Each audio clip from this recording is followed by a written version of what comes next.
Muy buenos días. Vamos a estudiar esta mañana la reforma liberal como parte de la historia del periodo independiente de Honduras.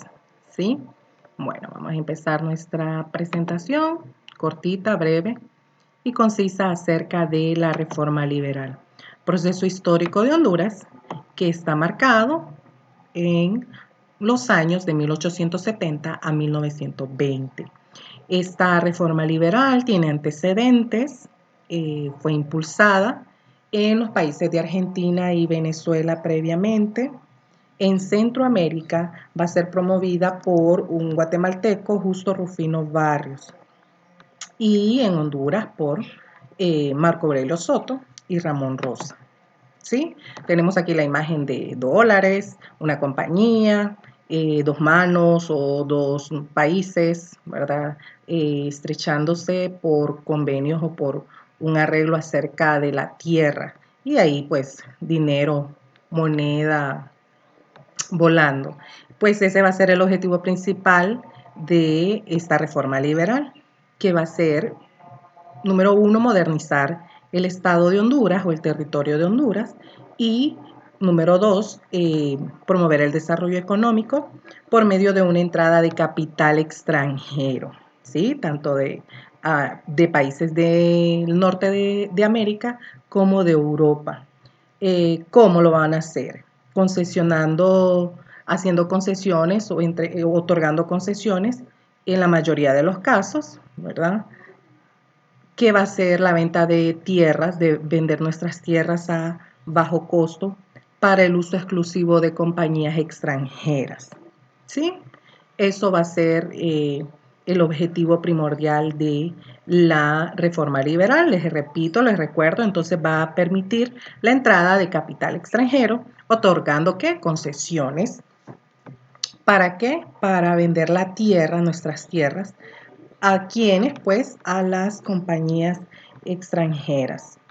Bien, vamos a estudiar entonces las aristas de esta reforma liberal en tres partes o en tres categorías básicas, que va a ser en lo político, en lo económico y en lo social, en lo social educativo. Bueno, en lo económico fomenta la agricultura a través de leyes, ¿verdad? Se establecen las primeras leyes agrarias para el uso de las tierras y dedicadas básicamente a la agricultura. Se le va a dar auge a, a la exportación del café, ¿verdad? Porque este va a ser un recurso que está siendo pues demandado por países europeos. Entonces se va a buscar las maneras de cómo exportarlo y aprovechando que en Europa pues el auge definitivo o sustancial de la revolución industrial.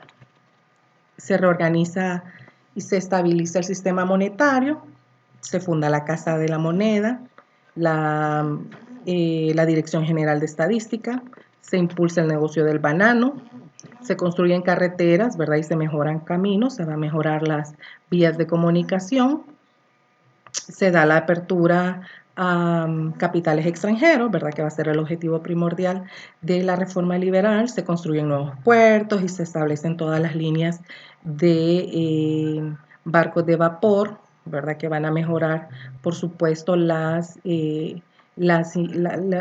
exportaciones y las importaciones.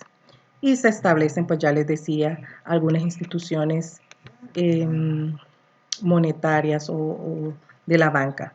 En lo educativo se establecen nuevas leyes de educación, se va a darle prioridad a la educación primaria laica, ¿verdad? ¿Por qué es laica? Porque va a ser un tipo de educación que se brinda desde el Estado, pero que no está basada en ninguna doctrina religiosa, pero por supuesto va a igualar el acceso a la educación y la va a ser gratuita y obligatoria, que esto es vigente, ¿verdad? En nuestro país. Forma cuadros técnicos, impulsa las estadísticas. Los maestros hondureños van a ser capacitados o van a ser profesionalizados trayendo profesores de Guatemala y Cuba.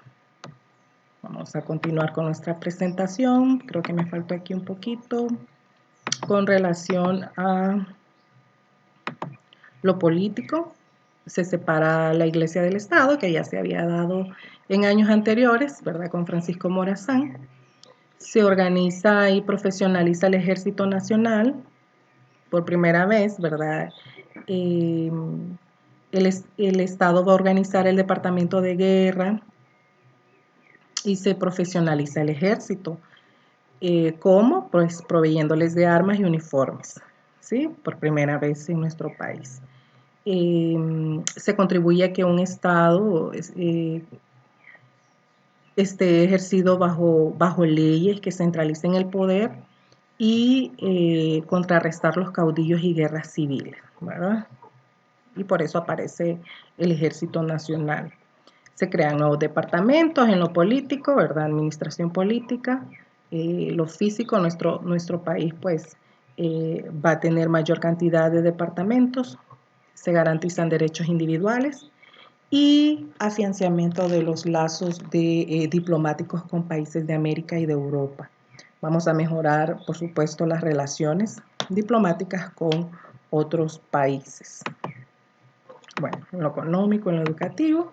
Y tenemos aquí pues los personajes sobresalientes, como en todo hecho histórico, tenemos que saber quiénes son los personajes que desarrollan ciertos hechos. Y va a ser Marco Aurelio Soto y Ramón Rosa, ¿verdad que?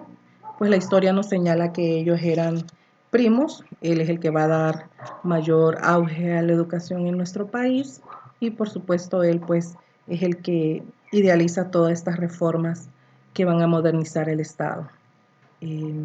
Espero que esta explicación les contribuya, ¿verdad? Siempre les recuerdo que hay que leer un poquito más, tenemos el texto del libro, para repasar este periodo de la historia. Espero estén bien, Dios me lo bendiga.